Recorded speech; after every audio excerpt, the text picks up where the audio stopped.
Good evening, কেমন আছো তোমরা সবাই? আশা করি তোমরা সবাই খুব ভালো আছো, আমরাও খুব ভালো আছি। তো আজকে আমরা চলে এসেছিলাম হচ্ছে দাদু বাড়িতে, মানে আলিপুরদুয়ারে যেটা। তো এইখানে হচ্ছে আমরা ঘুরতে বেরিয়েছিলাম। এখানে হচ্ছে আমরা যেদিন এসেছিলাম তার আগের দিন এখানে আমাদের গুরুদেব এসেছিলো দীক্ষা দিতে। তো তিনি আজকেই চলে গেছিলেন ভোরবেলা, তো আমরা ওনাকে দেখতে পাইনি, কিন্তু তাও আমরা মন্দিরটা দর্শন করার জন্য এখানকার আলিপুরদুয়ারের যে রাম ঠাকুরের মন্দির আছে সেখানে আমরা গিয়েছিলাম, সবাই মিলে, পরিবারের সবাই গিয়েছিল। দুটো মামি গিয়েছিল, মা, বাবা, আমি, ছেলে, আমার হচ্ছে বোন, অনেকে গিয়েছিল, মাসি মাসি গিয়েছিল, অনেকে গিয়েছিল। আর মন্দিরটা এত সুন্দর করে সাজানো হয়েছিল, যেহেতু আমাদের মহারাজ এসেছিলেন সেহেতু মন্দিরটাকে এত সুন্দর করে সাজানো হয়েছিল। আর মন্দিরটা অনেকটা জায়গা জুড়ে এত সুন্দর মন্দিরটা, মানে তোমাদেরকে কি বলবো, মানে চারিদিকে আর লাইটিংটাও এত সুন্দর করে দিয়েছিল যে মানে দেখতে দূর থেকে যখন আমরা টোটো করে আসছিলাম তখনই আমরা দেখে বলছিলাম যে এত সুন্দর সাজিয়েছে মন্দিরটা লাইটিং দিয়ে, যেটা দেখে আমাদের খুব ভালো লাগছিল। কিন্তু আমাদের একটাই আফসোস লাগছিল যে আমরা মহারাজকে একটু দেখতে পারলাম না। যদি আমরা আগের দিন আসতাম তাহলে হয়তো আমরা দেখতে পারতাম, কিন্তু দুঃখের বিষয়ে যেদিন আমরা এসেছি ওই দিনই ভোরবেলা উনি চলে গিয়েছিলেন। তো এখানে হচ্ছে আমাদের কীর্তন হচ্ছিল, তো আমরা কিছুক্ষণ একটুখানি কীর্তন শুনে নিয়েছিলাম। কীর্তন হওয়ার পরে আমাদের যে পাঠ আছে ঠাকুরের, ওই পাঠটা হওয়ার পরে আমরা এখানে বসেছিলাম অনেকক্ষণ থেকে, যতক্ষণ না পর্যন্ত কীর্তনটা শেষ হয়েছিল আমরা সবাই মিলে এখানে কীর্তন শুনছিলাম। কীর্তনটা শুনে নিয়ে তারপর হচ্ছে আমরা হচ্ছে আস্তে আস্তে করে এখানে হচ্ছে যখন কীর্তন শেষ হয়ে যায় আমাদের রাম ঠাকুরের মন্দিরে সিন্নি প্রসাদ দেওয়া হয় সবাইকে।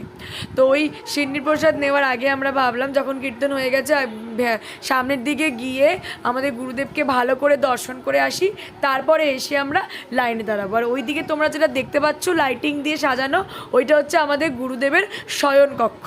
ওইখানে হচ্ছে গুরুদেব আমাদের শয়নকক্ষ, এত সুন্দর সেটাকেও সাজানো হয়েছিল কি তোমাদেরকে কি বলবো। এই দেখো আমরা এখানে আস্তে আস্তে করে ভিতরে যাচ্ছিলাম আমাদের গুরুদেবকে ভালো করে দর্শন করার জন্য। ওনাকে ভালো করে দর্শন করে তারপর হচ্ছে আমরা হচ্ছে এখানে যে সিন্নিগুলো দেওয়া হয়েছিল ওগুলোই আমাদেরকে এখন দেওয়া হবে বাইরে সবাইকে। তো ওইটাই এখানে ওনারা গুছিয়ে নিচ্ছিলেন সিন্নিগুলা বাইরে সবাইকে দেওয়ার জন্য। অলরেডি সবাই লাইনে দাঁড়িয়ে পড়েছিল।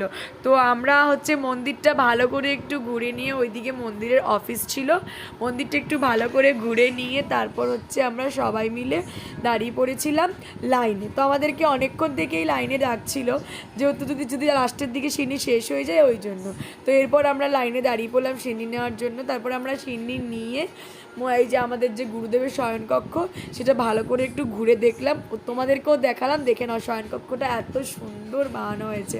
এখানে ভেতরে ঢুকতে পারিনি, তাহলে গেট খুলে নিশ্চয়ই তোমাদের ভেতরদেরকে গেটটা খুলে দরজার বাইরে দিয়ে দেখাতে পারতাম ভেতরের শয়নকক্ষটা, কিন্তু যেহেতু গেটটা আটকে দেওয়া ছিল তো আমাদেরকে বাইরের থেকে সাইড দিয়ে একটুকুনি এই যে দেখিয়েছিলাম। দেখে নাও, এই দেখো এটা হচ্ছে আমাদের গুরুদেবের শয়নকক্ষ। এটাও খুব সুন্দর করে সাজানো হয়েছিল আর বাইরের দিক দিয়ে দেখতে খুব ভালো লাগছিল। মানে মন্দিরটা যতটা স্থান জুড়ে চারিদিকে এরকম হচ্ছে ফুলের গেট দিয়ে সুন্দর করে সাজানো হয়েছিল।